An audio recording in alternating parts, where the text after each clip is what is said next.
And then Hillary Clinton tried to punch him in the taxes. She said, this man doesn't pay his taxes. He shot right back. That makes me smart. And then he said, if you want me to pay my taxes, then change the tax code.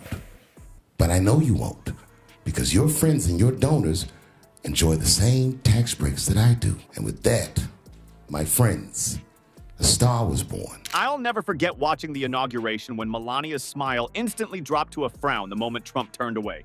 That split-second transformation haunted me. Was I witnessing someone performing their contractual duties? Dave Chapelle apparently noticed the same thing, turning this observation into comedy gold that sent Trump into a tailspin.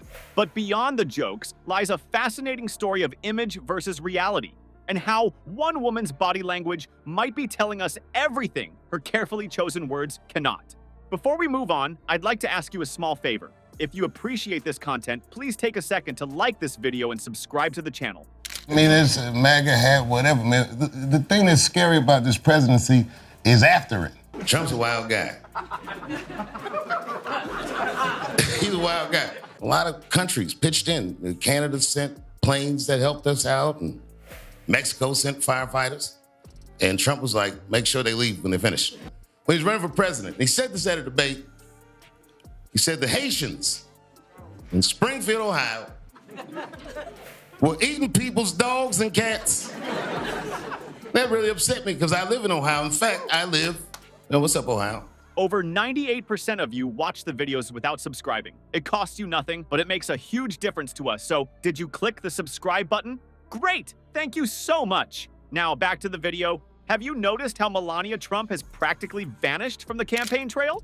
While Donald keeps shouting from every podium across America, his wife seems to be playing the world's longest game of hide and seek with the public. This isn't just a scheduling conflict, it's a pattern that's got everyone talking. Unlike the first ladies who came before her, they did something just because they thought that I might think that they were wrong. And I do. I think if you are fucking streaming that show, you're fencing stolen goods. They stole that from me. What's up, Dave? How you doing, Dave? Up, Dave? Hey, Dave, you think it's too early to make jokes about Diddy? You know, the bottom line is no matter what happens to you, you gotta keep going. You gotta keep going. And bitterness is quite cumbersome. I'm telling you something that you need to know. I'm trying to explain to you what you're seeing. You don't understand what you're seeing. I am publicly flogging a network.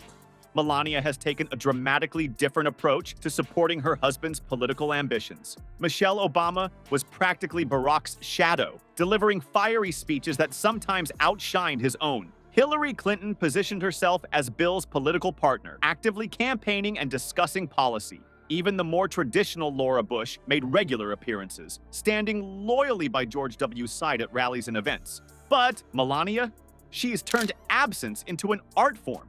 While Donald commands the spotlight, she remains conspicuously elsewhere, anywhere but at his side during crucial campaign moments. Political analysts have been scratching their heads trying to make sense of it. Is it disinterest, disagreement, or something more calculated? The timing of her upcoming book release couldn't be more interesting, strategically positioned before a major election. This gives her a platform completely separate from Donald's campaign, allowing her to make political statements without having to stand beside him, nodding in agreement. And those communities are immigrant communities who tend to be very successful. They don't come to America to not be rich. And when he said that community caught hell. There was like a jealousy that ran through the community, and there was nothing I could do about it. A few miles over to Springfield and eat lunch at the Haitian restaurant. And let them know, if I'm safe here, you guys are definitely safe here. And to be honest with you, I don't know what that was. It feels like I'm storming the beach of Normandy, World War II. But I gotta keep a happy expression on my face all the time.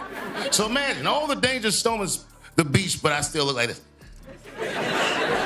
She can control her own narrative, shape her own image, and possibly even contradict his messaging, all without directly confronting him. That's some serious political chess. When Melania does make rare appearances, her body language practically screams what her carefully curated words never say. Every gesture seems to tell a story of disconnection. She's physically present, but emotionally 5 zip codes away, as one observer put it. She's managed to turn herself into a public enigma wrapped in designer fabric and Botox, making headlines with the slightest flinch while actually saying nothing of substance. Remember that infamous hand swat in Israel? It wasn't just an awkward marital moment caught on camera. It was a glimpse behind the curtain of their relationship. Then there are those frozen smiles that vanish the second she thinks cameras have moved on, or the visible flinching when he reaches for her hand. These aren't the reflexes of someone comfortable in their partner's presence. But perhaps most telling is how she positions herself during his public appearances, often at the edge of the frame, physically present, but with all the enthusiasm of someone waiting for a delayed bus in the rain. She's perfected the art of being simultaneously there and not there, a skill that must come in handy when married to someone with Donald's personality. What makes this all so fascinating is how Melania sometimes seems to deliberately contradict Donald's messaging.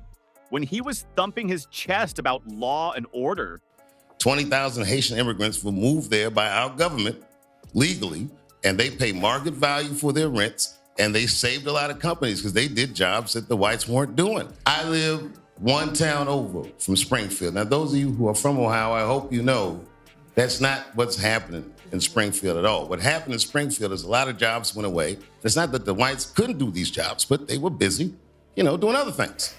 Heroin, sleeping on the streets, you know what it is. she was tweeting about healing and peace.